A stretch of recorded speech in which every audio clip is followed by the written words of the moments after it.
mengutus rohnya, yaitu Roh Kudus.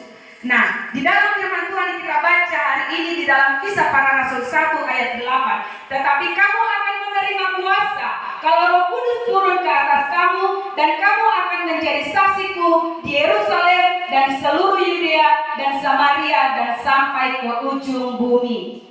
Aku akan meminta kepada Bapa, dan Ia akan memberikan kepadamu seorang penolong yang lain yang menyertaimu selama-lamanya, yaitu Roh kebenaran. Lebih baik bagimu jika aku pergi, karena jika tidak demikian, penghibur itu tidak akan datang kepadamu. Tetapi jika aku pergi, aku akan mengutus dia kepadamu, di dalam Yohanes 14 ayat 16 sampai 18. Bapak Ibu yang dikasih oleh Tuhan, kalau kita sudah merayakan kebangkitan daripada Tuhan Yesus, kita juga sebentar lagi akan merayakan hari kenaikan Tuhan. Dan setelah hari kenaikan Tuhan, kita akan mengadakan doa 10 malam. Yesus setelah bangkit, dia berada di dalam dunia selama 40 hari. Dan juga setelah dia naik ke surga, murid-muridnya mengadakan doa dan menantikan pencurahan daripada Roh Kudus, yaitu hari ke-10 setelah Yesus naik. Jadi mengapa dikatakan hari ke-50 itu artinya adalah hari pencurahan Roh Kudus? Karena 40 ditambah 10, 50. Jadi setelah Yesus naik ke surga, 10 hari lagi dicurahkanlah Roh Kudus, yang dimana itu murid-muridnya menanti-nantikan Roh Kudus itu hadir di kamar loteng Yerusalem. Dan pada saat itu Tuhan mencurahkan rohnya, sehingga mereka bisa dapat berbahasa roh. Mereka dipenuhi dengan lidah-lidah nyala api. Nah, hari ini pertanyaannya, apakah kita semua yang ada di tempat ini sudah merasakan, sudah dipenuhi dengan kuasa Roh Tuhan?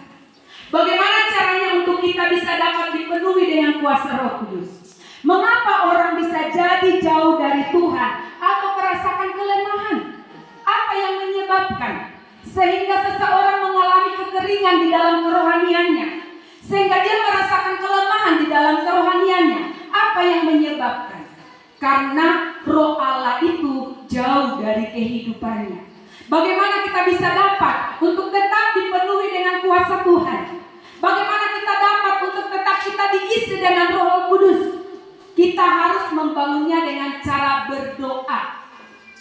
Artinya, ketika seseorang mengalami kelemahan tubuh, apa yang harus kita lakukan?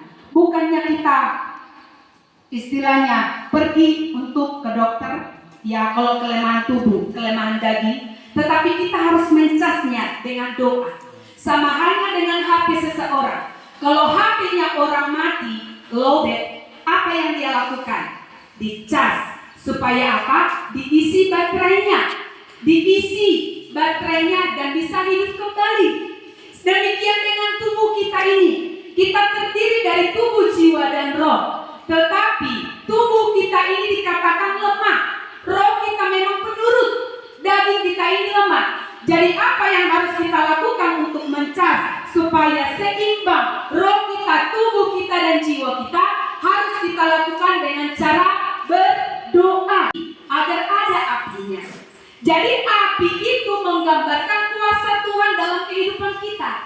Jadi kalau kita nyalakan dengan apa? Dengan minyak, kita isi dengan minyak, maka akan menyala apinya. Jadi arti itu gambaran dari minyak itu.